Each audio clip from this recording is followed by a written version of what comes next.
പീടികന്ന് 10 kilo അരി ഞാൻ കായ് കൊടുത്ത് വാങ്ങി. വീട്ടിൽ ചെന്നപ്പോ അവർക്ക് കുറവുണ്ട് എന്നൊരു സംശയം തോന്നിയപ്പോ ഞാൻ പുറത്ത് കൊണ്ടുപോയി തൂക്കി. സംഭവം ശരിയാണ്, 1 കിലോളം ഇതിന് കുറവുണ്ട്. 9 കഷ്ടിച്ചുള്ളൂ, 9 കിലോ. അപ്പൊ പരാതിയാണ്. പരാതിയാണ്.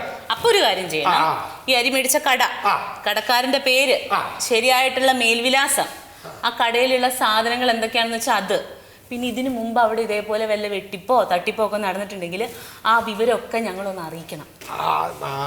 അതൊക്കെ ബുദ്ധിമുട്ടാണ്. എന്നാ പിന്നെ ഈ അരി കൊണ്ടുപോയി കഞ്ഞിയൊക്കെ ഉണ്ടാവുള്ളൂ. അരി മേടിച്ച് എത്ര സമയം കഴിഞ്ഞാ നിങ്ങൾക്ക് കുറവുണ്ടെന്ന് സംശയം തോന്നിയത്? അത് ഞാൻ എന്റെ കുടിയിലേക്ക് എത്തിയപ്പോ 1.5 മണിക്കൂറായിണ്ടാവും. അത് കഴിഞ്ഞപ്പോ എന്റെ വീട്ടിലെത്തിയപ്പോ വിവരം മനസ്സിലായി. അപ്പൊ ഈ കേസ് വിലക്കത്തില്ല. അതെ, അരി മേടിച്ച് കുറവുണ്ടെന്ന് സംശയം തോന്നിയാൽ വാങ്ങിയ കടയിൽ വെച്ച് തന്നെ തൂക്കി തിട്ടപ്പെടുത്തണം. അത് ഇനിയിപ്പോ പറ്റില്ലോ, ഞാൻ കൊണ്ടുപോയില്ല അവിടുന്ന് അങ്ങോട്ട്. ഞാൻ ഇന്റേത് മുതൽ പോണതിന്റെ അല്ല, ഇനിയുള്ള ആൾക്കാർക്ക് അത് പറയരുത്. എന്തായാലും അരി പ്രശ്നമായതുകൊണ്ട് ഞാനൊന്ന് അന്വേഷിക്കാം. അതന്നെ. സുഗത സുഗതല്ല, സുരേഖ അരിയാണ്. സുരേഖ ഇത് ഇവിടുത്തെ പിയൂണ് സുഗതൻ. സുഗത, ഇയാൾ കൊണ്ടുവന്ന അരി തൂക്കി തിട്ടപ്പെടുത്തണം. പിന്നെ അതിനു മുന്നേ അത് അഴിച്ചിട്ട് അതിനകത്തുള്ള കല്ല്, കട്ട, ആണിയും പൊട്ടു, സൂചി ഇതെല്ലാം എടുത്ത് മാറ്റിയിട്ട് വേണം തൂക്കാൻ. ഒന്നുമില്ല, നല്ല അരിയാണ്. അല്ല സാറേ, അപ്പൊ നമുക്ക് മറ്റേ ടെസ്റ്റ് നടത്തണ്ടേ? പിന്നെ അത് നടത്തണം. മറ്റേ ടെസ്റ്റ് അതെന്താ?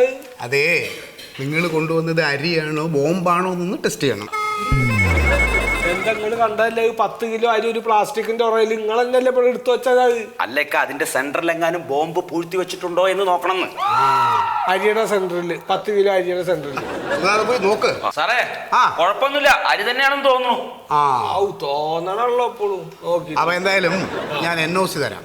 എന്താ നിങ്ങൾ കൊണ്ടുവന്നത് അരിയാണെന്ന് ബോധ്യപ്പെട്ട സ്ഥിതിക്ക് നോ ഒബ്ജക്ഷൻ സർട്ടിഫിക്കറ്റ് ഞാൻ തരാം. എന്നിട്ട് നിങ്ങൾ പോയിട്ടൊരു 3 മണിക്ക് ശേഷം ചോറൊക്കെ കഴിച്ചിട്ട് മെല്ലെ അങ്ങ് പോര്. അപ്പൊ ഞാൻ ഇപ്പൊ ഒന്നും പണിക്ക് പോകണ്ടാന്ന്. ഒന്നീ പണി അല്ലെങ്കിൽ പരാതി. Many unbearable hours later. എത്ര കിലോ വാങ്ങി? 10 കിലോ. എത്ര കിട്ടി? 9 കിലോ. 10 കിലോ വാങ്ങി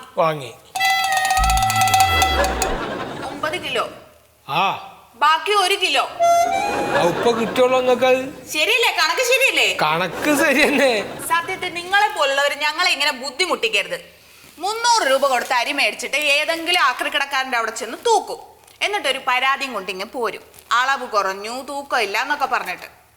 നിങ്ങളിത് രണ്ടാമത് എവിടെയാണ് കൊണ്ട് തൂക്കിയത്? വേറൊരു പീടികയില്. ഒരു കടയിൽ നിന്ന് അരി മേടിച്ച് വേറെ കടയിൽ കൊണ്ടുപോയി തൂക്കി. എന്നിട്ട് അയാള് പറയണതൊക്കെ വിശ്വസിച്ചു. അല്ലിന്റെ പോരയില് കൊണ്ടുപോയപ്പോ പൊണ്ണുങ്ങൾ പറഞ്ഞില്ല അത് തൂക്കം കുറവുണ്ട്. ഏതായാലും അരിയുടെ അളവ് ഇവിടുത്തെ കട്ടിയും ത്രാസും ഒക്കെ ഒന്ന് വെച്ച് പരിശോധിക്കട്ടെ. പോയിട്ട് ഒരു 2-3 ദിവസം കഴിഞ്ഞു വന്നോ. ഇനിയും പോയിട്ട് വരെ. പിന്നല്ലാതെ 2000 years later. നാളെ പണിക്ക് പോവാറിഞ്ഞിട്ട് മുൻകൂർ കുറച്ച് കായ് വാങ്ങിയാ സാറേ, അതാണ് ഇപ്പൊ ഇത്. കാശ് ഏതായാലും കാര്യം നടന്നാ പോരെ, കീറും. അത് കാര്യം ചെയ്യും, പോയിക്കോളൂ കേട്ടോ. One eternity later. താനൊരു 20,000 രൂപ ഇങ്ങതാ. നിങ്ങൾക്കെതിരെ പരാതി തന്ന ആളുമായി നേരിട്ട് സംസാരിച്ച് ചെവി അറിയാതെ ഞാൻ ഈ പ്രശ്നം പരിഹരിച്ചു തരാം. അതുപോലെ എങ്ങനെയാണ്